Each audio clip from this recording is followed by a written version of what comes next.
Hola, ¿qué tal a todas las personas que nos acompañan?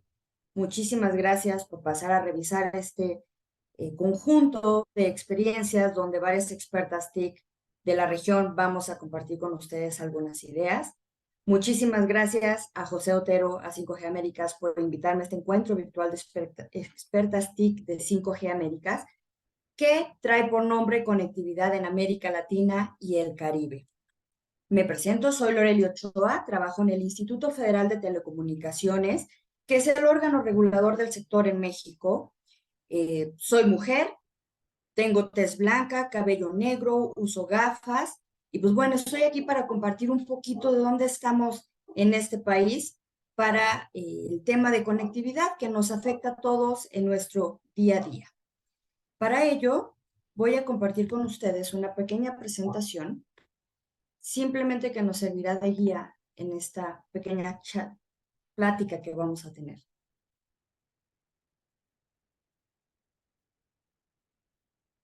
El título de mi presentación es La focalización de estrategias de conectividad en México. Y básicamente porque me voy a enfocar en unas 3 ideas muy puntuales al final de esta presentación, dado que existen muchos esfuerzos en camino en el país, existen muchas estrategias que se desarrollan en la región, pero bueno, tenemos que tomar el camino, tomar decisiones, a qué le vamos a apostar. Ahora, para llegar a ello, pues es importante saber dónde estamos. Y lo primero es algo que ya hemos venido discutiendo durante mucho tiempo, que tiene que ver con el impacto y la relevancia de estar conectados a Internet, la importancia que tiene para el desarrollo de nuestras actividades económicas, para el desarrollo de nuestras actividades sociales, educativas, etcétera. Aquí simplemente, y no me voy a detener, les quiero mostrar una de las N evidencias que existen respecto a cómo tener acceso a Internet mejora el desempeño económico de las regiones. Y hay una distinción aquí entre lo que es la conectividad fija y la conectividad móvil. En el caso de América, de nuestra región, vemos que, por ejemplo, por cada incremento de 10% en la penetración de banda ancha, vemos un incremento de cerca de 2% en el PIB per cápita de la región, cuando se trata del caso fijo, o bien de un poco más de 1.2% cuando se trata de la conectividad móvil. Más específico, lo importante es ver que en todas las regiones, independientemente de su desarrollo económico y desarrollo social, existe un impacto positivo de tener un acceso a la banda ancha, a Internet, para el desarrollo de los países. Ahora, como esto es genérico, tratemos de ir aterrizando un poco más en el caso de México. Y es aquí donde yo les quiero mostrar un par de gráficas que tienen que ver con información muy reciente de nuestro país. El Instituto Nacional de Estadística y Geografía, con esfuerzos propios de esta institución autónoma, o bien en colaboración, por ejemplo, con el Instituto Federal de Telecomunicaciones, realiza periódicamente diversas encuestas que nos dan información muy útil respecto a cómo estamos en distintos ámbitos en el país. Lo que yo les muestro en esta gráfica es un diagnóstico por estado, por las 32 entidades federativas de México, donde simplemente vemos una correlación entre lo que es el acceso a Internet y la capacidad económica de los hogares. En el eje horizontal ustedes pueden ver cuál es el ingreso, el nivel de ingreso trimestral promedio de un hogar en México conforme a la última encuesta nacional de ingresos y gastos de los hogares de 2022 que elaboró el INEGI. En el eje vertical podemos ver cuál es el porcentaje de hogares que cuentan con Internet conforme a la encuesta nacional sobre disponibilidad y uso de las tecnologías de la información en los hogares, conocida como ENDUTI 2022. Esta correlación, como se puede advertir, es muy clara en cuanto que hay una correlación positiva. Aquí no se define si la conectividad, el acceso a Internet, lleva a un incremento del ingreso, de la capacidad económica de los hogares, ni viceversa. Simplemente vemos que hay una relación positiva entre estas dos variables. ¿Qué tenemos, por ejemplo, aquí? A nivel nacional, que es el punto anaranjado que se observa en la presentación, tenemos como referencia que el ingreso trimestral promedio de los hogares en México en 2022 fue de cerca de 64,000 pesos. ¿Qué tenemos en cuanto a la penetración de Internet? Que el 68,5% de los hogares a nivel nacional tienen Internet de algún tipo, ya sea fijo o ya sea móvil. Ahora, cuando empezamos a desmenuzar esta información a nivel de cada una de las entidades federativas, pues vemos que tenemos diferencias muy importantes. Hay una disparidad importante en el país. Tenemos, por ejemplo, el caso de Chiapas, en la parte inferior izquierda de la gráfica, con un nivel de ingreso menor a los 40,000 pesos trimestrales y un nivel de penetración de Internet por hogar menor al 40%. En contraste con la Ciudad de México, que tiene un ingreso cerca de los 90,000 pesos mexicanos trimestrales y una penetración de arriba del 85%. Tenemos distintos Méxicos, como se ha dicho en muchas ocasiones. Y además también podemos advertir que podemos quizás indagar en otras posibles razones o características comunes que comparten los estados que tienen niveles más bajos versus niveles más altos en ambas variables. Por ejemplo, si vemos aquellos estados que tienen menor ingreso y menor penetración de Internet, pues advertimos que son estados que se ubican más en la zona centro-sur del país, como Chiapas, Guerrero, Oaxaca, Veracruz, Tlaxcala, Puebla. Cuando nos vamos a ver aquellos que están más avanzados en estas variables, vemos que también hay algo regional. Son estados quizás más del norte, Chihuahua, Baja California Sur, Baja California. Ahí sí se llega a entrometer la Ciudad de México, pero tenemos a Nuevo León, etcétera.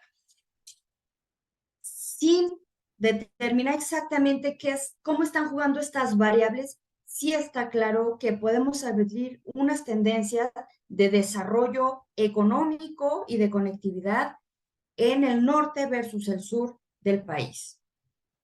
Ahora, y bueno, ¿esto cómo se aterriza aún más, dado que en el país tenemos pues distintas capacidades económicas? En esta gráfica, ahora lo que les muestro, partiendo igual de la encuesta nacional de ingresos y gastos de los hogares 2022 que acaba de emitir el INEGI hace poquito, vamos a ver ahora lo que representa el gasto de un hogar, según el decil de ingreso, en comunicaciones respecto a su ingreso.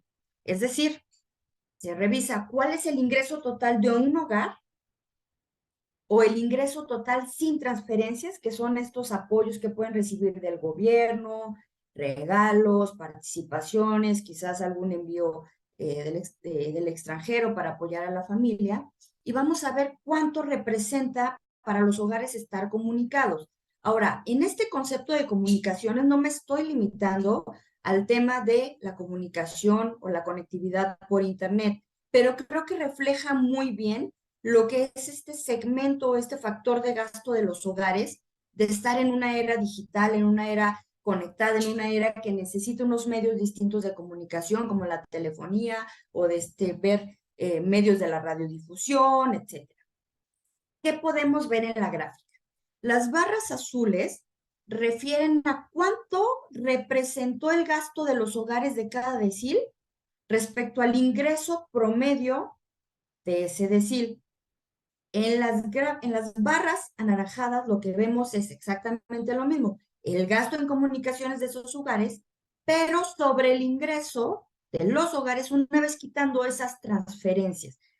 Es importante hacer la distinción porque la parte de las transferencias, pues bueno, obedece a distintos factores que no necesariamente siempre están presentes en los hogares o que se distribuyen de forma distinta entre los distintos deciles de la población. ¿Qué quisiera yo destacar aquí de esta gráfica?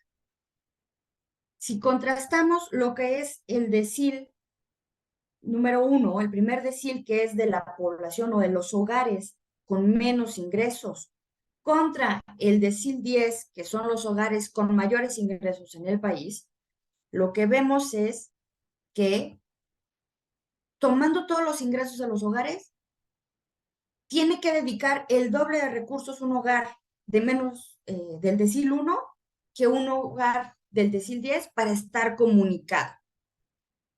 A lo mejor ahí no nos parece tan relevante, pero si destacamos esta parte del ingreso sin las transferencias, un hogar de los hogares más pobres del país tendría que destinar aproximadamente 17% de su ingreso para estar comunicado. Esto es lo que están gastando los hogares de ese decil.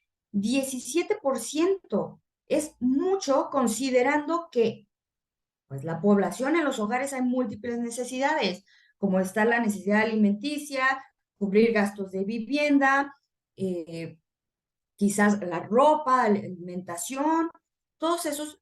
Estamos hablando de que si queremos conectar a la población en México, para los deciles más pobres de la población entra en conflicto estar conectados respecto a otras necesidades básicas e implica un esfuerzo muy grande para ellos. Adicional a que representa ese porcentaje importante, que 17% de su ingreso se va en comunicaciones, pues también vemos las diferencias de oportunidades que hay en la población para conectarse. Porque ese 17%, que a lo mejor en montos absolutos es menor que lo que gasta alguien del decil de mayores ingresos, eh, al momento de que ves cómo impacta en tu bolsillo no es lo mismo. Simplemente porque una persona, un hogar del decil 10 va a destinar 2.5% de su ingreso para estar comunicado, gasto en comunicaciones, mientras que alguien del decil más pobre o de menos recursos va a dedicar 6 veces de su ingreso a esta comunicación. ¿Qué nos refleja esto? ¿Es nuevo? No. Siempre hemos visto diferencias en la penetración del servicio de Internet por los estados, siempre hemos visto diferencias en la penetración de Internet o en la conectividad cuando vamos a los deciles de ingresos, pero hoy por hoy lo que nos podemos quedar es que no hemos avanzado tanto como sería deseable en conectar a la población, de los deciles de menos ingresos. Falta mucho por hacer en esta parte de facilitar el que puedan tener la conectividad, el que no estén dependiendo completamente de su ingreso para poder sumarse a esta vida conectada, de que no tengan que competir con otras necesidades básicas. Y con ello quiero pasar justo a decir, pues bueno, vemos que la parte económica juega para estar conectados en México, pero también sabemos que el estar conectados es un habilitador de derechos humanos. Conforme a nuestra Constitución, con la reforma de hace ya 10 años, el acceso a las tecnologías de información y comunicación, en específico el acceso a Internet, a banda ancha, se determinó como un derecho humano, lo que implica que todo el Estado, todo el aparato, todos quienes conformamos el Estado mexicano, tenemos que hacer esfuerzos decididos para abonar a esta conectividad, para que lleguen los servicios a toda la población. ¿Por qué? Porque justo el estar conectados nos permite desarrollarnos como seres humanos, como empresas, chicas, medianas, grandes, en muchos aspectos más. Por ejemplo, nos puede permitir acceder a la justicia de una forma más efectiva o al menos de una forma más eficiente en cuanto a tiempo, si podemos acceder a un juicio en línea, si podemos presentar denuncias a través de medios electrónicos, disminuye los costos que como ciudadanos enfrentamos para poder acceder a la justicia. Hoy por hoy este es un claro ejemplo. Tenemos o facilita mucho el acceso a la libertad de reunión, sin importar dónde nos ubiquemos, podemos hoy por hoy reunirnos a compartir ideas, a intercambiar opiniones, a crecer como sociedad y ejercer este derecho. La libertad de trabajo también, porque hoy por hoy muchos de nosotros desarrollamos actividades que no podrían realizarse de la misma forma o en definitiva no se podrían realizar si no estuviéramos conectados. Lo mismo para el derecho a la salud y a la educación, que son elementos, aspectos que tienen un gran potencial de aprovechar los beneficios que nos da una conectividad de alta capacidad, con mucho desarrollo tecnológico, poder acercar la salud y la educación, sobre todo a los segmentos más desfavorecidos, a través de la conectividad, va a cambiar la vida de muchas personas. También tiene que ver con el derecho a la vivienda, y justo lo acabamos de ver. Antes, hace décadas, las mediciones que se hacían sobre los hogares, pues ponían especial atención en elementos como el agua potable, como si el piso era de tierra, si había electricidad, etcétera. Hemos ido creciendo, la conectividad se ha hecho más relevante en nuestro desarrollo como sociedad y por lo tanto ya forma también un elemento que se tiene que consultar sí o sí a los hogares, a las personas, porque sabemos que eso es un diferenciador de su calidad de vida. Y por eso es que acabamos de ver los datos que el INEGI acaba de sacar y que son de muchísima utilidad para el desarrollo del sector. También nos ayudan en la libertad de expresión, la conectividad, pues hoy por hoy lo vemos, por ejemplo, en las redes sociales o en los distintos mecanismos que utilizamos para expresar nuestras opiniones, para demandar quizás atención a ciertos asuntos de interés de la sociedad. Impacta también en el derecho a un ambiente sano y aquí también es bueno contemplar la parte benéfica de la conectividad para ir abonando un ambiente sano, pero también con los costos que ello conlleva por las emisiones que podemos hacer y toda la contaminación que se puede generar, por ejemplo, con el despliegue de las redes, etcétera. Es importante hacer una ponderación, pero no hay duda de que también la conectividad nos ayuda a ejercer este derecho. Y pues un tema muy importante que de nuevo tiene que ver con aquellas poblaciones o grupos que quizás no están tan favorecidos, quizás en la parte económica o de desarrollo, de acceso a servicios, pues ayuda a dar autonomía a los pueblos indígenas. Hoy por hoy, conforme nuestro marco legal en México, podemos tener distintos tipos de concesiones o autorizaciones para la provisión de servicios, por ejemplo, de Internet, entre otros. Y esto puede diferenciar entre aquellos que son comerciales de los que son públicos, comunitarios, indígenas, que implica que tienen unas cargas regulatorias distintas, procedimientos a seguir distintos y que justo buscan pues acercar a estas poblaciones a esta nueva era digital. Ahora, con todo esto y teniendo a la luz estos datos que nos aportan las encuestas que desarrolla el INEGI en colaboración con el Instituto Federal de Telecomunicaciones, pues, ¿qué vamos a hacer? ¿Cómo vamos? Si ya lo tenemos muy bien diagnosticado, si los datos nos siguen arrojando información valiosa para saber dónde nos falta conectar a la población, ¿qué vamos a hacer? ¿Cómo elegimos qué tenemos que implementar como país para avanzar en la conectividad?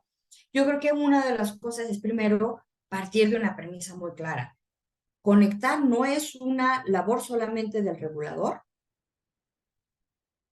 es una labor de muchos actores. Están los gobiernos federal, estatales, locales, está la organización civil, está la academia, están los operadores comerciales, hay operadores públicos, hay cámaras, está la legislación que se emite, el ejercicio de en el Poder Judicial para ver que las decisiones que se toman son las adecuadas. Hay grupos de trabajo a nivel internacional. Son muchísimos actores los que intervienen en favorecer o no que se pueda desarrollar una conectividad.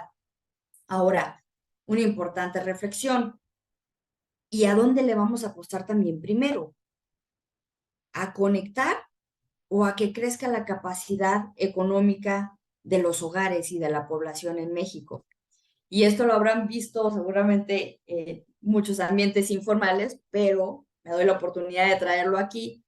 Ahora sí, cuando estamos hablando de la capacidad económica y del acceso a Internet, como lo veíamos en un inicio en la gráfica por entidad federativa, ¿por qué es que unos estados están más conectados? ¿Porque tienen más recursos económicos? ¿O es que acaso el estar conectados es lo que ha favorecido que puedan tener mayores ingresos? Partiendo de que el acceso a Internet, la conectividad, eh, nos permite nuevas oportunidades de ejercicio de más derechos. ¿Qué fue primero? ¿El huevo o la gallina? Conectar o aumentar la capacidad económica de los hogares y de las personas. Afortunadamente no lo tenemos que resolver ahorita. Seguramente hay estudios que apuntan a que uno es el detonante del otro, o hay puntos o momentos de inflexión en esta conectividad, pero no es algo que tenemos que definir teóricamente para realmente poder apostar a una estrategia que lleve a aumentar la conectividad en México.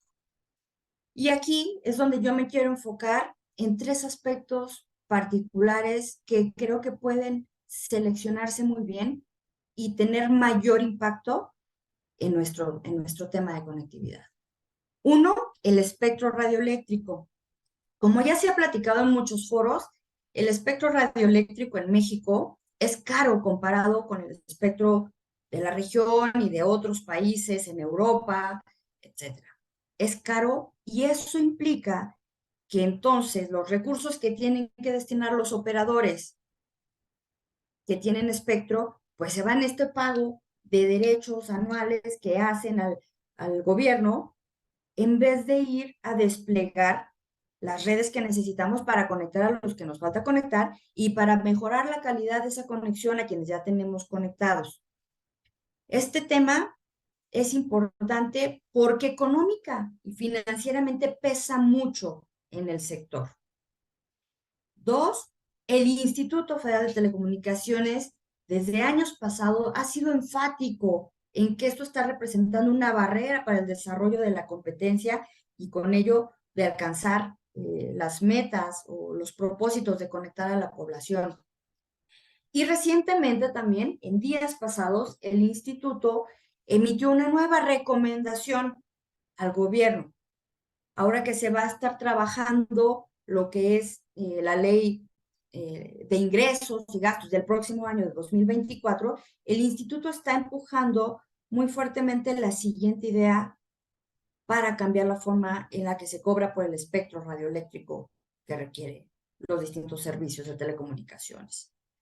Una propuesta muy interesante es para el espectro que ya está asignado en bandas de 1.7, 2.1, 2.5, 3.5, distintas bandas, lo que se propone es que el pago anual de derechos disminuya, pero para no pegar o afectar tanto las finanzas públicas, porque hoy por hoy el gobierno ya cuenta con ese dinero, se propone una parte variable en el pago de estos derechos por el uso del espectro radioeléctrico, que es que si bien pagas un monto fijo anualmente, pague cada operador móvil el correspondiente al 1% de los ingresos que obtiene por los servicios móviles.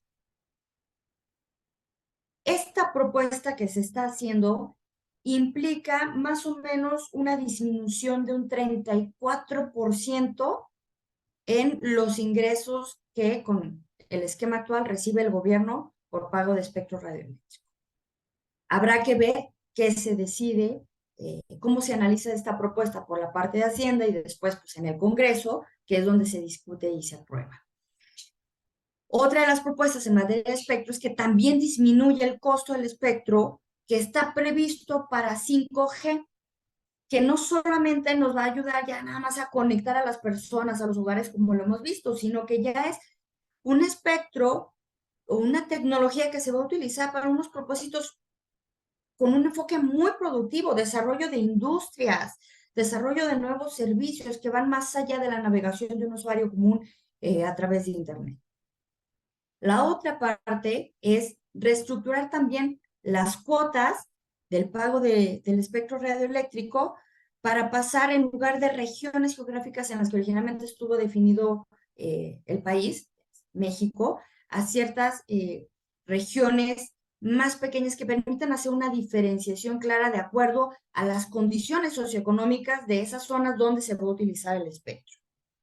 Y otro de los puntos que contempla la propuesta del instituto es que a efecto de traer a nuevos jugadores al país, se puedan hacer o trabajar ciertas excepciones del pago de derechos durante los primeros años de llegada de estos nuevos operadores, evidentemente, pues acreditando que sí es inversión nueva que llega al país y que va a traer un beneficio social al ecosistema que ya tenemos. Este tema del espectro radioeléctrico del pago que implica para los operadores es algo que puede tener muchos efectos y a nivel nacional. A nivel nacional, porque pues, bueno, los operadores tienen una amplia cobertura en el país y pues porque si un operador en particular usa espectro en una región, pero no en otro, con esta disminución de la carga financiera que implica el pago de derechos, se pueden generar los recursos necesarios para expandir la cobertura a nuevas poblaciones. Siguiente tema, el emparejamiento de la cancha. ¿A qué me refiero con esto? Tenemos operadores, tanto fijos como móviles, que tienen cierta cobertura en el país, pero sabemos que México se caracteriza por tener un nivel de concentración altísimo comparado con el resto de los países del mundo, no solamente de la región de las Américas. Tenemos hoy por hoy un esquema de regulación asimétrica muy amplio. ¿Qué diría yo para que esto realmente tenga más efectos o ayude de una forma más rápida a emparejar la cancha? Es también focalizar esta regulación asimétrica.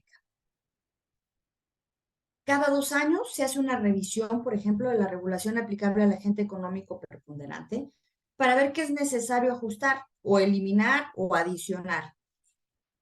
Me parece que tomando en cuenta qué es lo que realmente puede pegar y mover más el piso donde están jugando varios operadores, podríamos adoptar un esquema distinto en aquellos otros elementos que abonan, pero no tan significativamente. Es decir, la revisión que se haga de la regulación asimétrica debiera enfocarse en aquello que tiene mayor impacto, y no solamente para el momento del diseño de la regulación, sino también aparejada de una estrategia de supervisión y verificación que vaya justo a eso que tiene más impacto, para que se alineen los incentivos y entonces los distintos jugadores puedan intervenir en el mercado, crecer en el mercado y todo para llevar mejores opciones a los usuarios. Ahora, eso es por el lado del regulador, pero no olvidemos que somos distintos actores los que jugamos en la conectividad. ¿Qué se requiere? Se requiere reducir las barreras locales que encuentran los operadores cuando quieren desplegar sus redes o cuando quieren acercarse con una oferta o incluso cuando están tratando de llegar a alternativas conjuntas para cubrir poblaciones que hoy por hoy no tienen conectividad. Parte importante para reducir las barreras locales es ir educándonos todos en materia de telecomunicaciones. Son temas complejos, pero es aquí una labor de todos de estar trabajando con los gobiernos en turno para explicar justo por qué es importante el tema, qué impactos tiene, qué temas están en su cancha y cómo podrían ellos mismos incentivar a que los operadores llegaran a cubrir las poblaciones que tienen interés. Esto es muy importante porque sabemos que todo el tema de la obra civil, por ejemplo, pesa muchísimo en el despliegue de las redes. Ahora, los gobiernos pues traen distintos tiempos, distintas agendas, prioridades, no son las mismas prioridades en un estado del sur con un problema quizás de pobreza muy fuerte que uno del norte, que a lo mejor lo que puede hacer es invertir mucho más en la conectividad para propósitos de desarrollo de sectores específicos como la minería.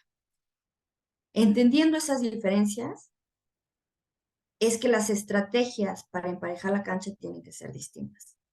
No habría una receta, en mi opinión, que fuera pareja para todos y cada uno de los municipios o localidades del país.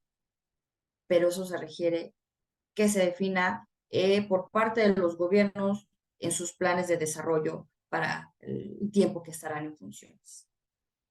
Ahora, no importa que tanto se pueda generar desde la regulación y otros entornos para invitar a los operadores a crecer, a llegar en el país. es muy difícil que los operadores comerciales vayan a llegar a aquellas zonas que no son rentables. La conectividad para que realmente le pegue a esos hogares que están en los deciles más bajos de la población, porque ahí estamos hablando de los que están conectados y los que gastan, pero también vimos los que no tienen acceso. Para llegar a todos ellos se requiere una intervención de política pública, no solamente la regulatoria. Y aquí quiero destacar un par de cosas que están en el contexto mexicano. Por un lado, el gobierno federal, a través de la Comisión Federal de Electricidad, ha acudido al instituto para que se le otorguen concesiones para la provisión de servicios de telecomunicaciones. En un caso es una concesión mayorista, depósitos comerciales, y en otro caso es una concesión de tipo público, es decir, no puede estar generando ganancias y no va a competir como tal con los operadores comerciales. Ahora, aplaudo esta idea. Tiene que el gobierno encontrar la forma de buscar llegar a esa población que hoy no está conectada o que lo está deficientemente. ¿Qué hay que cuidar? Eso sí, es que la intervención del gobierno en un sector que enfrenta competencia, quizás no la que quisiéramos, pero en la que hay competencia o potencialmente podría haber un ambiente competitivo más adecuado, es cuidar que justo esta intervención de concesionarios públicos o con participación pública no genere distorsiones en los mercados donde sí hay una cobertura más razonable por parte de los operadores comerciales. Es decir, lo que conocemos como neutralidad competitiva, que es que la intervención del Estado en la persecución de sus objetivos de política pública no genere distorsiones en los mercados que están competidos o pueden ser competidos, derivado de ventajas o de desventajas que se generan a raíz de la propiedad o la participación pública. En resumen de este punto es sí que haya esfuerzos específicos del gobierno por llevar a través de operadores propios o participar a través de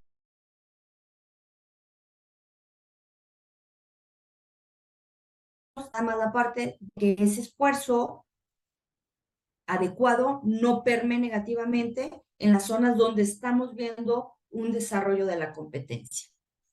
Y el último tema es, se requiere en la parte de la política pública que haya una estrategia digital y para la cobertura universal. ¿Qué implica esto? No basta con que año con año estemos identificando cuáles son las poblaciones que no tienen conectividad o que sus niveles son muy bajos. Lo que se requiere es cómo vamos a hacer a generar los incentivos adecuados para que todos los actores pongan un cachito para llegar a ellos.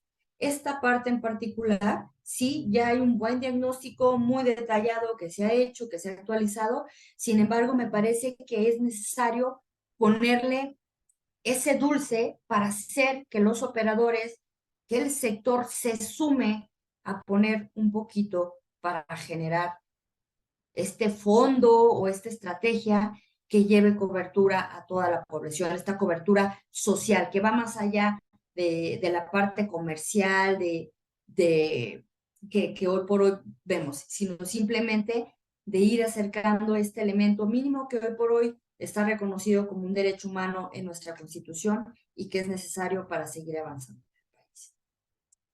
Recapitulando, ¿qué necesitamos para avanzar en México? Sugeriría enfocarnos en la parte del espectro para bajar los costos y que esos recursos se destinen por los operadores a proyectos más rentables y de expansión a otras áreas geográficas del país para cubrir a poblaciones que hoy por hoy no lo están.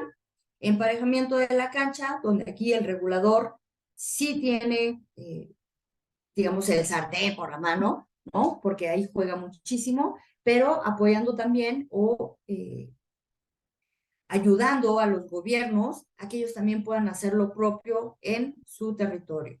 Y tercer punto, las políticas públicas, donde sí se requiere intervención del gobierno para llevar la conectividad, pero sin descuidar la parte de la neutralidad competitiva en el país.